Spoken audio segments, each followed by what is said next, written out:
any chance that there is not some organizing force behind all of these riots, protests, violence, targeted attacks, doxing against ICE officers? Well, thank you so much for having me, Leland. Not a chance. 0%. There is absolutely an organizing effort behind this. There is no way, in my opinion, that these could be happening on their own, especially in this day and age of the internet. You know, if you would ask if this was something 100 years ago, sure. But no, there is no way that these are independent movements, in my opinion. Okay, so what I can't figure out is you have lots of evidence that these are funded by overseas groups. No surprise, the Soviets funded the Black Panthers and Weather Underground and everybody else during the 60s and 70s.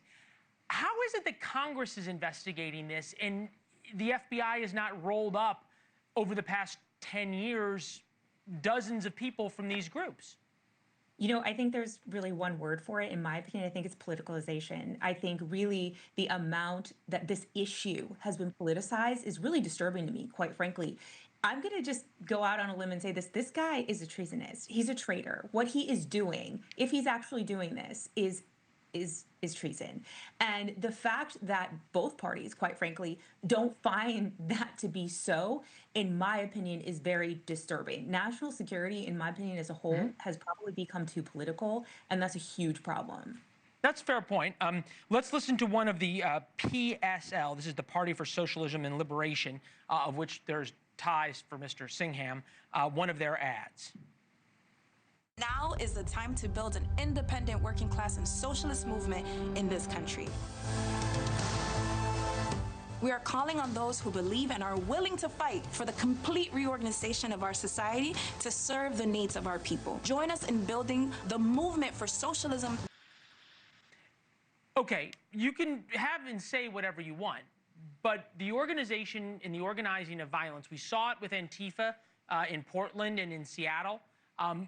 How is it, though, that, again, the FBI or ICE and others who are getting attacked violently have not been able to infiltrate, and now that they have the political will, because clearly President Trump is fine with it, roll up the organizers and funders and intelligence arm of these groups?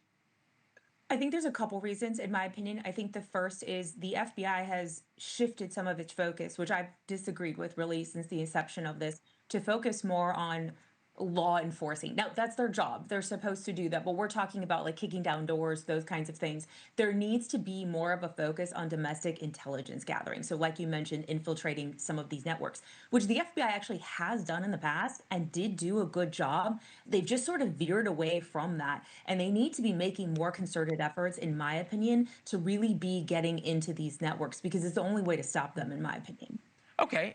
You know, the flip side, I guess you could say, is back during the Biden administration, they spent an awful lot of time, because they were told to, on violent extremism from the right. That didn't quite present itself in the way we were told it would, and may have missed a lot of this, the violent extremism from the left, or terrorism from the left. But are we to believe that this is the best these guys can do, or that these networks have layers and that the Chinese, very smartly, have sent in sort of waves of people, sort of this is the JV team, and there's a varsity team waiting for some other moment to either organize or to strike?